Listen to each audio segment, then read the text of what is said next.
அனைவருக்கும் வணக்கம். இது A to Z Tamil channel. இந்த வீடியோவில் HTML எலமெண்ட்ஸ் அப்புறம் ஆட்ரிபியூட் பற்றி பார்க்கலாம். போன வீடியோவில் நம்ம HTML பேஜ் ஸ்ட்ரக்சர் அப்புறம் HTML கோடை எப்படி ரன் பண்ணுறதெல்லாம் பார்த்தோம். அந்த வீடியோவில் நம்மளோட சேனலில் அப்லோட் பண்ணியிருக்கோம். பார்க்கலன்னா பார்த்துக்கோங்க. இப்போ நம்ம HTML எலமெண்ட் பற்றி பார்க்கலாம். HTML எலமெண்ட்னா ஸ்டார்டிங் டேக், கண்டென்ட் அப்புறம் எண்டிங் டேக் இருக்குன்னு பார்ட் 1 வீடியோவில் பார்த்தோம். HTML எலமெண்ட்டை நம்ம 10 வகையாக பிரிக்கலாம். அது headings, paragraph, formatting, comments, links, images, tables, list, block and inline element, output எலமெண்ட்னு 10 டைப்ஸ் இருக்குது. இதில் ஃபர்ஸ்ட் ஒன்று பார்த்தீங்கன்னா ஹெட்டிங் எலமெண்ட் டெக்ஸ்டோட சைஸை டிஸ்கிரைப் பண்ணுறதுக்கு யூஸ் பண்ணுறோம்.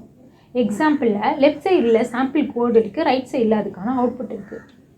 உங்களுக்கே பார்த்தா தெரியும் சைஸ் எப்படி டிஃபர் ஆகியிருக்கு. நமக்கு எந்த மாதிரி ஹெட்டிங் சைஸ் வேணுமோ அதுக்கு ஏற்ற மாதிரி கோட் கொடுத்தீங்கன்னா அவுட்புட் கிடைக்கும். நெக்ஸ்ட் ஒன்று பார்த்தீங்கன்னா பேராகிராஃப் எலமெண்ட் நம்மளோட லென்த்தாக இருக்கிற டெக்ஸ்ட்டை பேராகிராஃபாக டிஸ்கிரைப் பண்ணுறதுக்கு யூஸ் ஆகுது. எக்ஸாம்பிளுக்கு லெஃப்ட் சைடில் பேராகிராஃபாக ஒரு சென்டென்ஸ் கொடுத்துருக்கோம், அது ரைட் சைடில் ஸ்மால் சைஸில் அவுட்புட் கிடச்சிருக்கு. நெக்ஸ்ட் வந்து டெக்ஸ்ட் ஃபார்மேட்டிங் எலமெண்ட் டெக்ஸ்ட்டை ஃபார்மேட் பண்ணுறதுக்கு யூஸ் ஆகுது. கீழே இருக்க எக்ஸாம்பிளில் லெஃப்ட் சைடில் போல்டு, இட்டாலிக், அண்டர்லைன்னு நிறையா ஃபார்மேட்டிங் இருக்குது. ரைட் சைடில் அவுட்புட் இருக்குது. இப்படி தான் வெப் பேஜில் நீங்கள் கொடுக்குற ஃபார்மேட்லாம் வியூ ஆகும். நெக்ஸ்ட்டு கமெண்ட் எலமெண்ட் டெக்ஸ்ட்டை கமெண்ட் பண்ணி டிஸ்பிளே பண்ணாமல் இருக்கிறதுக்காக யூஸ் பண்ணுறது. இந்த கமெண்ட் லைனை யூஸ் பண்ணி நீங்கள் கோடை டெலீட் பண்ணாமல் கமெண்ட் பண்ணி வச்சுக்கலாம். தேவைப்படுறப்ப நீங்கள் கமெண்ட்டை ரிமூவ் பண்ணிவிட்டு நீங்கள் கோடை யூஸ் பண்ணிக்கலாம். எக்ஸாம்பிளில் லெஃப்ட் சைடில் ஆங்குலர் ப்ராக்கெட் போட்டு ஒரு பேராகிராஃப் இருக்குல்ல, அது கமெண்ட் பண்ணியிருக்கிறதுனால ரைட் சைடில் ஷோ ஆகலை.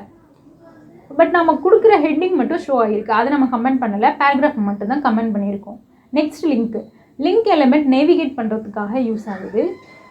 இங்கே எக்ஸாம்பிளில் லெஃப்டில் ஹெட்டிங்க்கு கீழே AHREFனு போட்டு ஸ்டார்ட் பண்ணியிருக்கோம்ல, அது லிங்க் அசைன் பண்ணுறதுக்கான எலமெண்ட்டு. அதோட அவுட்புட்டில் ரைட் சைடில் கிளிக் ஹியர்னு இருக்குல்ல, அதை கிளிக் பண்ணால் லிங்க்குள்ளே போகும். இப்படி தான் லிங்க் வந்து அசைன் பண்ணணும். நெக்ஸ்ட்டு வந்து இமேஜ் நம்ம வெப்பேஜில் அசைன் பண்ணுறதுக்காக யூஸ் பண்ணுறோம். எக்ஸாம்பிளில் பார்த்தீங்கன்னா இந்த கோடில் நம்ம ஒரு இமேஜை கால் பண்ணியிருக்கோம், இது ரைட் சைடில் ஷோ ஆகிருக்கு. இப்படி தான் இமேஜை நம்ம அசைன் பண்ணணும். நெக்ஸ்ட்டு பார்த்தீங்கன்னா டேபிள் எலமெண்ட் டேபிளை க்ரியேட் பண்ணுறதுக்காக யூஸ் பண்ணுறோம். எக்ஸாம்பிளுக்கு லெஃப்ட் சைடில் ஸ்டைலுக்குள்ளே டேபிளோட ஃபாண்ட்டு, பார்டர், வித்துன்னு அசைன் பண்ணியிருக்கோம்ல, அதுக்கு கீழே TDன்னு இருக்குது. TDனா டேபிள் டேட்டா, THனா டேபிள் ஹெட்டிங், அதுக்கு கீழே TRன்னு இருக்குல்ல, அது டேபிளில் ரோ க்ரியேட் பண்ணுறதுக்கு யூஸ் ஆகுது. அதுக்கு கீழே THன்னு இருக்குல்ல, அது டேபிள் ஹெட்டிங், நம்ம ஹெட்டிங்கை கொடுக்குறதுக்கு யூஸ் ஆகுது. அதுக்கு கீழே பார்த்தீங்கன்னா TDன்னு இருக்குல்ல, அது டேட்டா கொடுக்குறது. நம்ம கொடுக்குற ஹெட்டிங்க்கு ஏற்ற மாதிரி இங்கே டேட்டா கொடுக்கணும். எக்ஸாம்பிளுக்கு ரைட் சைடில் கம்பெனின்னு இருக்குல்ல, அது ஹெட்டிங்கு, அதுக்கு கீழே கம்பெனியோட நேம் இருக்குது, அது டேபிளோட டேட்டா. இப்படி தான் நம்ம டேபிளில் டேட்டாலாம் கொடுக்கணும். நெக்ஸ்ட் ஒன்று என்னென்னு பார்த்தீங்கன்னா லிஸ்ட்டில் 2 டைப் இருக்குது. ஆர்டர் லிஸ்ட், அன்ஆர்டர் லிஸ்ட்னு 2 இருக்குது. அன்ஆர்டர் லிஸ்ட்னால் லிஸ்ட்டோட ஐட்டம்லாம் புல்லட்டில் அசைன் ஆகும். ஆர்டர் லிஸ்ட்னால் லிஸ்ட்டோட ஐட்டம்ஸ் எல்லாம் நம்பரில் அசைன் ஆகும். எக்ஸாம்பிளில் இங்கே வந்து ஆர்டர் லிஸ்ட்னு அசைன் பண்ணியிருக்கோம்ல, அதுக்கு கீழே ULன்னு ஒரு எலமெண்ட் போட்டிருக்கோம். ULனா அன்ஆர்டர் லிஸ்ட்டுக்கான எலமெண்ட். அதுக்கு கீழே பார்த்தீங்கன்னா OLன்னு ஒரு எலமெண்ட் போட்டிருக்கோம், அப்படின்னா ஆர்டர் லிஸ்ட்டுக்கான எலமெண்ட். ரைட் சைடில் பார்த்தீங்கன்னா அன்ஆர்டர் லிஸ்ட்டுக்கான எலமெண்ட்லாம் புல்லட்லேயும், ஆர்டர் லிஸ்ட்டுக்கான எலமெண்ட்லாம் நம்பர்ஸ்லேயும் அசைன் ஆகிருக்கு. அடுத்தது வந்து பிளாக் அண்ட் இன்லைன் எலமெண்ட்.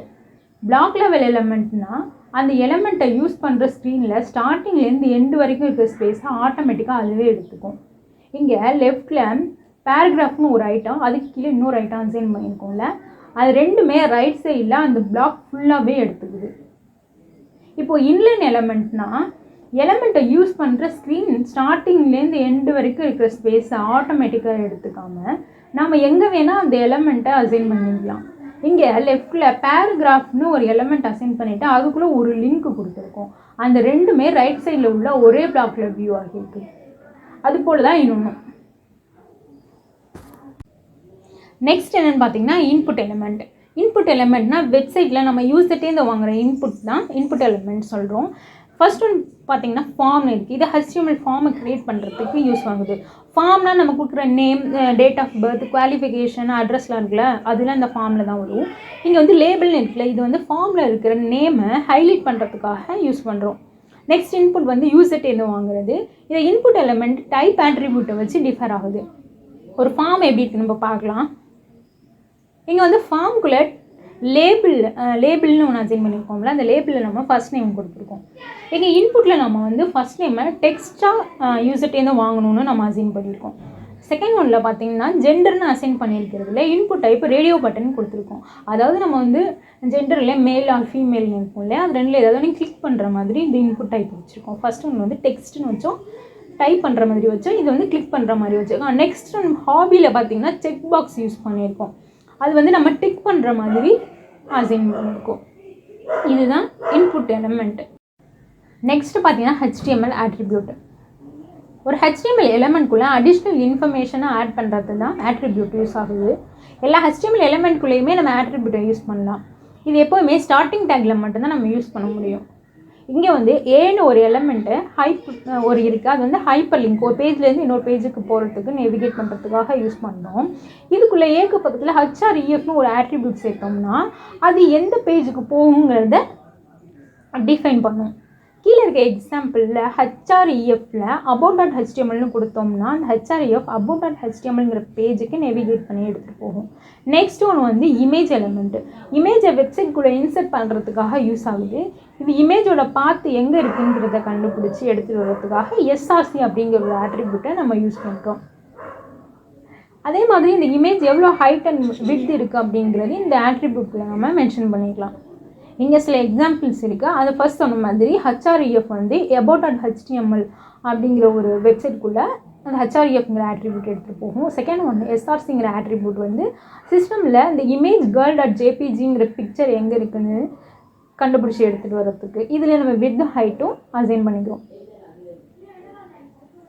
இதுதான் HTML எலிமெண்ட் அப்புறம் ஆட்ரிபியூட். இந்த வீடியோவில் இருக்கிற எலிமெண்ட்டை படித்தாலே போதும், நம்ம ஒரு வெப்சைட்டை க்ரியேட் பண்ணுற அளவுக்கு, பேசிக் வெப்சைட்டை க்ரியேட் பண்ணுற அளவுக்கு பண்ண முடியும். நெக்ஸ்ட் வீடியோவில் ஒரு வெப்பேஜை எப்படி க்ரியேட் பண்ணுறதுன்னு பார்க்கலாம். இந்த வீடியோ பிடிச்சிருந்தால் லைக் பண்ணுங்கள். இந்த மாதிரியான யூஸ்ஃபுல் வீடியோ பார்க்குறதுக்கு A to Z தமிழ் சேனலை சப்ஸ்கிரைப் பண்ணுங்கள். நன்றி.